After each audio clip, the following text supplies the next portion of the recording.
So yes, it turns out they lied to us. It turns out that it wasn't going to be continue to be a trilogy. So here we have a fourth installment, Scream 4. This came out like 10, 11 years, I think, after the original trilogy concluded. This trilogy was directed again by Wes Craven and reunited Kevin Williamson on writing duties as well. Cast-wise, it also reunited Neve Campbell, Sidney Prescott, and David Arquette, and Courtney Cox as Dewey and Gale. We also obviously introduced us into a whole bunch of like new characters. Most notably was a fan favorite Kirby, who was basically kind of like the Randy in this.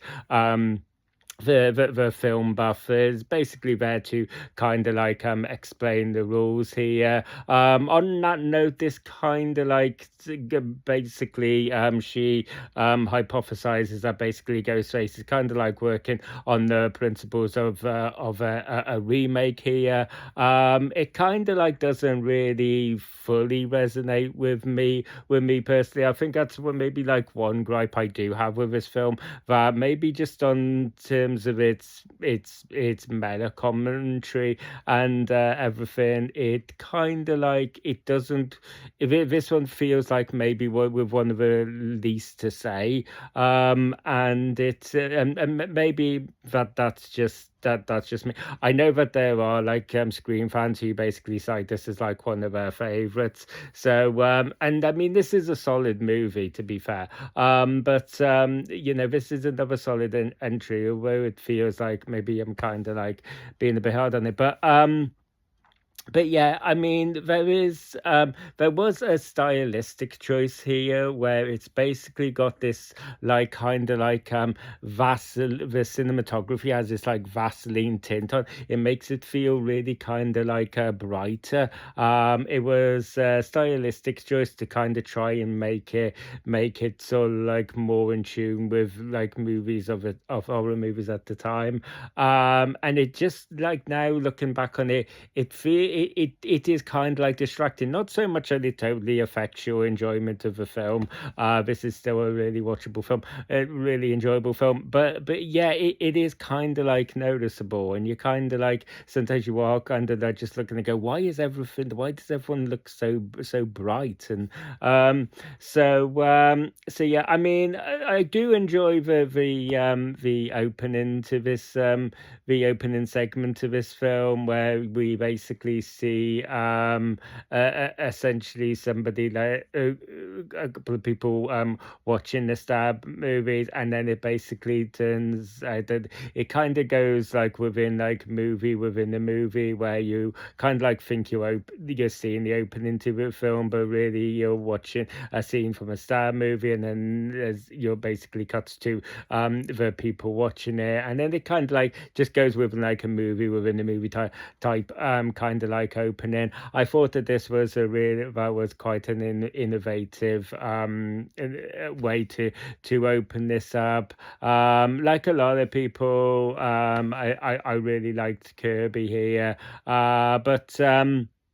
but yeah, I felt like I'm gonna obviously jump ahead and just like I have with the other Scream reviews, and just assume that you have seen this, and so I'm not going to worry about kind of like spoilers here. But the reveal of the killers here, I feel like a little bit mixed on. I feel like the reveal of Emma Roberts' character was a pretty strong one as well, and it was basically one I kind of like. I felt like it was one of those where it essentially maybe kind of got had a little bit more weight with the commentary value was kind of trying to say, with a whole idea of kind of like if you can be famous, be infamous type thing, be kind of like the whole little like idolization of serial killers and stuff like that. And this is basically what, and she becomes one of the ghostwriters who becomes the closest to actually getting away with it as well. And that is another thing kind of like makes this movie stand out from the others, where basically you're having the reveals of the killers and their plans and everything. And you kind of think that that's kind of like the finale, and it kind of like on that note, it kind of teases like where she maybe is going to get away with it, and then it basically the film goes on for like about another 15.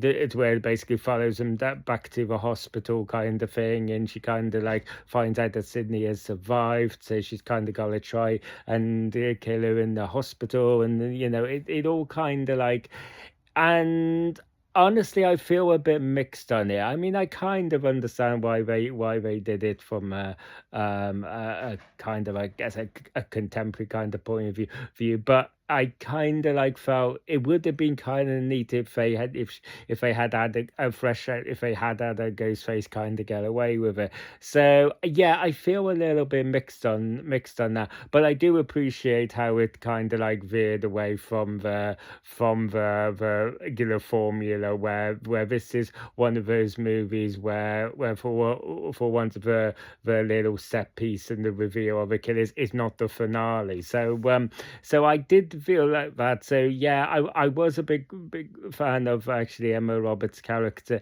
in here, and but contrary to that,